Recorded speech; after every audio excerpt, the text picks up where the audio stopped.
In January of 1978, psychotherapist Phyllis Atwater was on duty at the hospital when she suddenly felt an overwhelming wave of pain pierce her entire body. The agony was so severe it practically paralyzed her, yet she managed to muster enough strength to crack open the door of her office and call for help. Strangely, no one responded, and the pain intensified until it became unbearable. Desperate, she screamed as loudly as she could. Even then, nobody came. At that very moment, she caught sight of something so horrifying that it quite literally took her breath away. She saw her own body lying motionless on the floor, showing no signs of life. In the first instant, she couldn't decide which was more frightening, the possibility that she was dead, or that she was observing the situation from outside her body. This, Phyllis later explained, was her first experience of clinical death. Little did she know that she would soon undergo 3 such experiences in a row, dying 3 times and coming back from the beyond each time.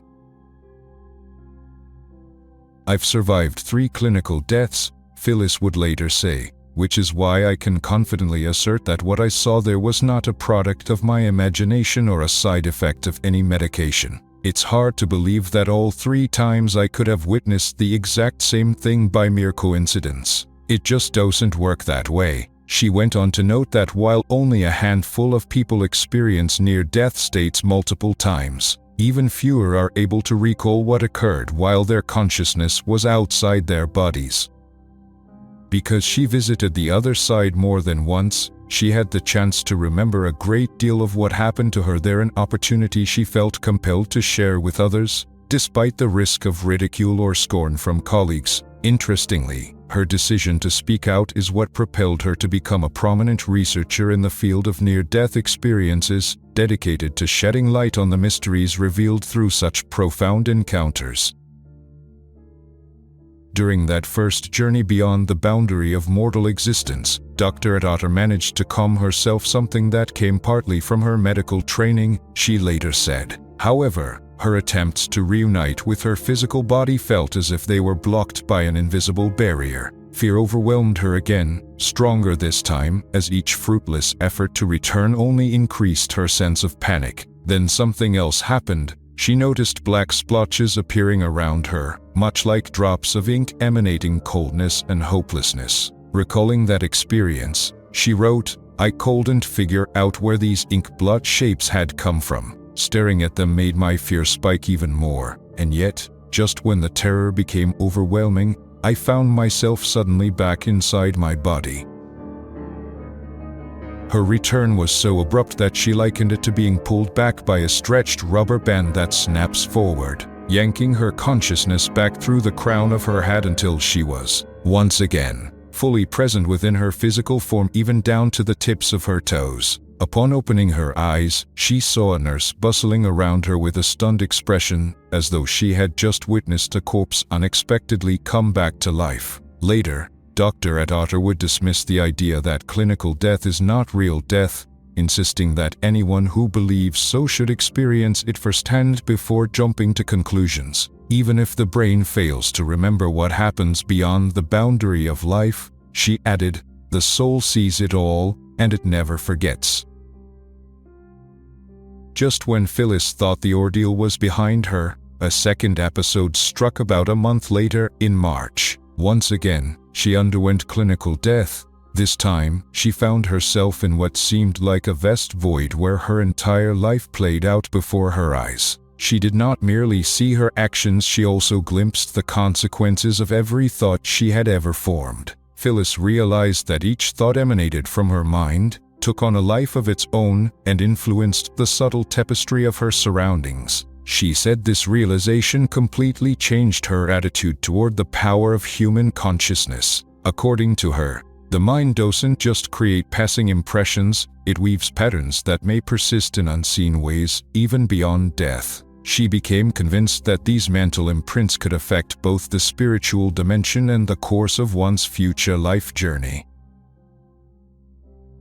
Yet the second brush with death wasn't her last. 7 months later, in October, she faced a third clinical death, after which she had to relearn how to stand, walk, and, most importantly, reevaluate everything she believed about herself, about life, and about the nature of death. She mentioned that in all three of her experiences, she did not encounter any deceased relatives. Each time, she was alone. However, on her third journey, she heard a voice that seemed so overwhelming that she felt the entire universe was speaking to her. The voice told her she had a mission: you will tell the world about what you have gone through, conduct research, and write 3 books. One of them shall be called Memory of the Future.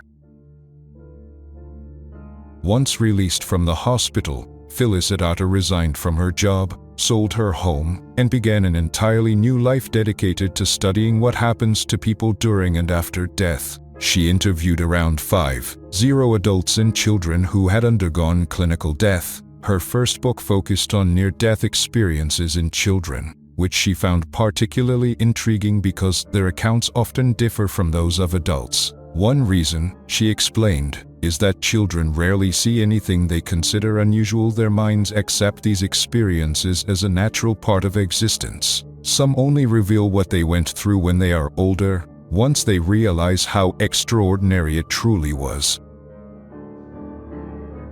In her work, Phyllis recounted several cases illustrating the uniqueness of children's near-death experiences. In one example, a 5-year-old boy named Tom was asked by his father where he'd like to visit. 2 months earlier, the child had come back from the brink of death. Tom said he wished to return to the wonderful park had been in before. When asked what park he meant, the boy replied, "The one I reached through the big tunnel when I was in the hospital. There were lots of kids playing on swings and a white fence I wanted to climb, but a man told me I couldn't do that. He sent me back through the tunnel, and then I woke up in the hospital." To Phyllis, stories like Tom's confirm that children perceive the realm beyond life in a straightforward way, unfettered by adult notions of impossibility or doubt.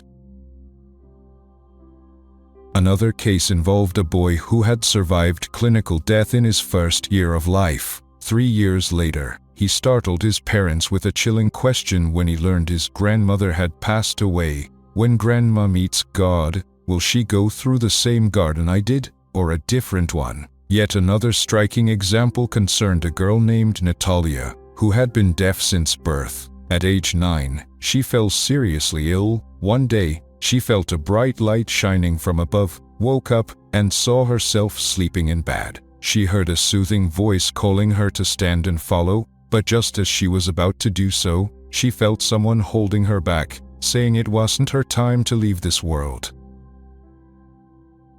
Reflecting on the accounts of both adults and children, Dr. Atwater concluded that the greatest shock for many after dying is realizing that life does not end. Regardless of whether one encounters darkness or light, pleasant scenes or disturbing ones, the individual remains capable of thinking, seeing, hearing, understanding, and feeling. In one of her books, she provided a radio analogy to explain life after death. We're living on one frequency now, and then someone or something changes the channel for us. The old frequency still exists, but without us. Some people might glimpse this effect while still alive.